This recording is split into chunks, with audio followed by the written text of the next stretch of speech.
Star Wars has had a lot of TV series lately, to put it mildly. Gone are the days when Star Wars The Clone Wars and Star Wars Rebels were the outliers. Now, TV has become Star Wars' primary medium, and there are plenty of animated and live-action canon series that have come out in the past few years. But some of these series have been better than others. On one hand, we've had absolute masterpieces like Andor, and on the other, we've also seen some misses, most notably the Book of Boba Fett. In this video, we're going to be ranking the recent series and analysing what makes a Star Wars series good.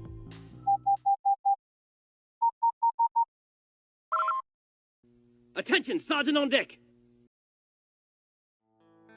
Along with the long-awaited final season of Star Wars The Clone Wars, the recent Star Wars series we'll be discussing today are The Mandalorian, The Bad Batch, The Book of Boba Fett, Obi-Wan Kenobi, Tales of the Jedi, and Andor. Visions was also released in this time frame, but since it was explicitly not meant to be canon, a lot of what we'll be discussing here today won't be relevant, so we're going to be leaving it off this list. Let's get the rankings out of the way first. Most Star Wars fans would probably agree with us in ranking the Book of Boba Fett at the bottom. It was unnecessary, tonally all over the place, and it switched over to being The Mandalorian Season 2.5 halfway through.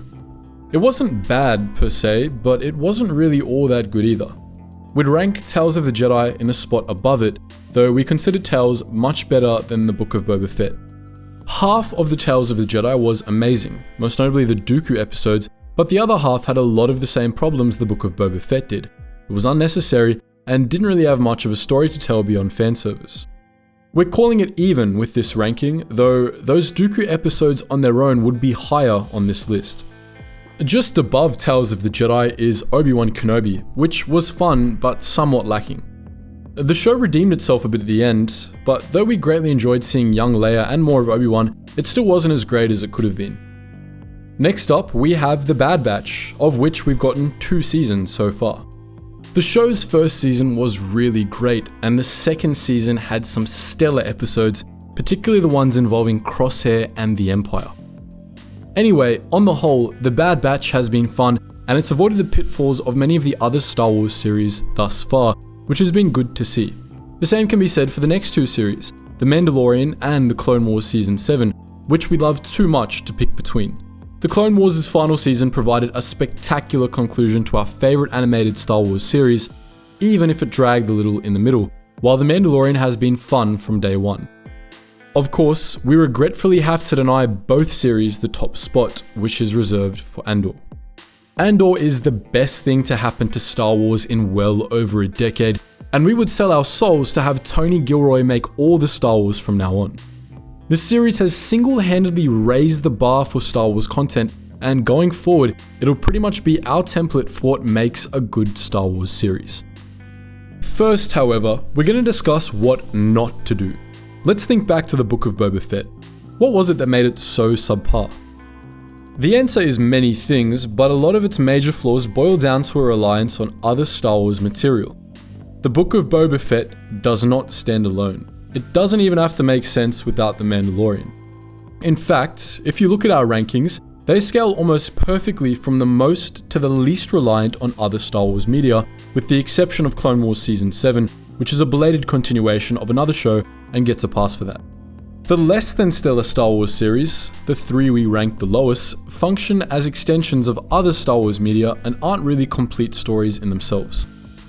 The Bad Batch and The Mandalorian depend a little on other Star Wars media, but to a much lesser and more forgivable extent, while Andor stands completely on its own.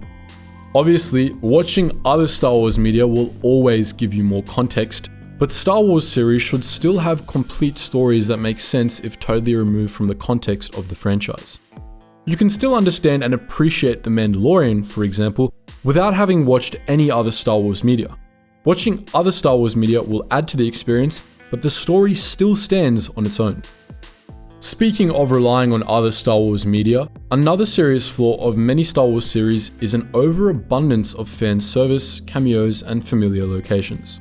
Yeah, it's nice for a familiar character to drop in now and again, but a lot of recent Star Wars shows have seriously overdone it, and it detracts from both the world building and the story.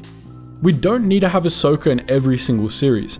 We don't need everything to have Jedi or Sith in it, and above all, we need to stop going back to frickin' Tatooine. When these criticisms are raised, they're often about the culture of fan service or the MCUization of everything, which are both valid concerns, but we dislike the endless cameos for another important reason. It weakens the storytelling and especially the world building. Having the same characters and locations appear endlessly is not only lazy, but it makes the Star Wars universe smaller. One of the things that makes Star Wars special is the vast, endlessly detailed universe in which it's set, and the endless cameos seriously undermine that. We're not saying that it's bad to ever have returning characters or concepts, or little Easter eggs for the die-hard fans. Andor had a nice reference to the Rakata of all things, and we love seeing Bo-Katan, Kryze, and the Mandalorian. But not every series needs Jedi. Not every series should involve a cast of familiar characters, and not every series needs to visit Tatooine. This is a criticism that applies the most to the Book of Boba Fett and Kenobi, which tried to coast off established characters and settings in lieu of being original, but it also applies to The Mandalorian to a much lesser extent. Again, we love Ahsoka, but she doesn't need to be in everything. Finally, our last major thing to avoid is impermanent deaths. We've done a whole video about why this trope is the absolute worst, so we won't rehash that here. But death should mean something, and it should be permanent. Bringing characters back from the dead should be completely avoided except in a small selection of rare cases. If it won't have the significance of Gandalf the White, don't do it, and even then there should be lasting change. The fake-out deaths of the Grand Inquisitor and Reva in Kenobi were a fantastic example of what to absolutely never do in this regard. Now for the fun stuff. What makes a good Star Wars series? The first and most important factor is story. The primary purpose of any series should be to tell a story.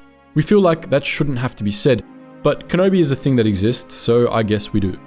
Beyond that though, the story needs to maintain a clear narrative line from beginning to end. It needs to involve some sort of meaning and character development, and it needs to have a consistent tone. The last point is what makes the Book of Boba Fett so subpar and Andor so great. The Book of Boba Fett is tonally all over the place with little coherence to the writing and a complete shift to another character's story halfway through.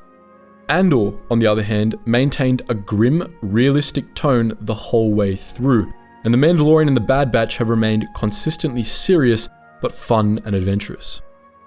But there's more to a good series than just telling a story. There are 3 related major factors that also have to be considered. The first is character. Every Star Wars series should have its own characters, and the best stories will always be the ones that are character driven. In other words, when the plot isn't something that happens to the characters, but is instead something that the characters create as they pursue their own motivations. Complex, compelling original characters are a must. If the protagonist is a returning character, the show still needs to give them their own character arc and build them up as a character in their own right without relying on past appearances. That's why the Dooku episodes of Tales of the Jedi worked when the Book of Boba Fett and Kenobi didn't. Another crucial narrative element is tension. There always needs to be something at stake, and the story needs to include moments of uncertainty and suspense, unbroken by jokes or quippy dialogue. Andor is the best example of this. The whole series steadily builds up tension, creating an oppressive atmosphere in which it feels like everyone is constantly under threat. It uses this narrative tension to make the audience feel the stress the characters are going through. Because of how Andor handles the tension, the show's rare moments of release are moving and cathartic, as exemplified by that glorious prison break sequence. Even the intermittent moments of release never fully relax the show's tension, however, which keeps building up until it explodes out in the finale, just as the growing resentment of the galaxy explodes out into a rebellion. The Bad Batch has also done a really good job with tension. It's on the lighter side, but episodes like The Outpost build up conflict throughout that builds toward a cathartic release. In this example, the scene where Crosshair frags the lieutenant. It's also important to have all of this mean something, for there to be a message interwoven into the series. This is a fundamental aspect of Star Wars, as you might expect from a saga that started out as an anti-Vietnam War allegory. Unlike the likes of Star Trek, which dream of a world that should be, Star Wars is fundamentally a critique of the world that is, and good Star Wars shows embody that, at least in part. The Clone Wars is about the horror and futility of war. Andor is a message about revolution and refusing the authority of tyrants. The Mandalorian is about finding community and belonging in a fractured world. The messaging has to be well written, but it's an essential part of what makes Star Wars Star Wars. On top of all that, there's one more vital ingredient that any Star Wars project must have: good, expansive world building. We touched on this earlier when we talked about why all our homies hate Tatooine, but in a broader sense, world building is what gives Star Wars its wonder. This means having non-human characters, visiting new worlds, and paying close attention to aesthetics. One of the things that people don't know they love about Star Wars is what Lucasfilm designers call the used universe aesthetic, a design philosophy that forgoes sleek and shiny designs for more grounded aesthetics that convey a sense of age. It's meant to make everything look like it has history to, well, make the universe look used. Sometimes, Star Wars deliberately subverts this aesthetic to make a point. The Phantom Menace did this, and that was a deliberate choice meant to establish the Republic as a grand, prosperous civilization in direct contrast to the Empire.